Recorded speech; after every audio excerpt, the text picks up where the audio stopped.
અને આ સરહદી વિસ્તારને ખૂબ મોટી ભેટ આપી છે.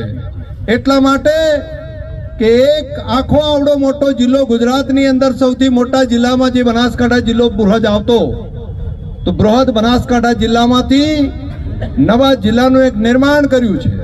અને આ સરહદી વિસ્તારનો વિકાસ થઈ શકે. આ સીમાવર્તી ક્ષેત્ર છે, જે આપણું બોર્ડરનું ક્ષેત્ર છે આખું, એ આખા ક્ષેત્રની અંદર એ ધાનેરા હોય, દિયોદર હોય, એ લાખણી હોય, વાવ, થરાદ, સુઈગામ કે આપણા આજુબાજુના બધા જે વિસ્તારો છે એ બધાનો વિકાસ થાય.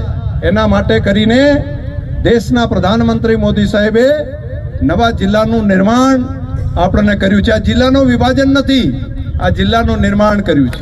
નવા જિલ્લાનું નિર્માણ છે. એટલે મીડિયાના મિત્રો પણ ઘણી વખત બોલતા હોય છે વિભાજન કરીને બીજો જિલ્લો. વિભાજનનું કામ નથી, આ નિર્માણનું કામ છે. જે રીતે માં બાળકને જન્મ આપે છે તો એકમાંથી બે વિભાજન નથી થતું, નવા બાળકનો જન્મ થતો હોય છે.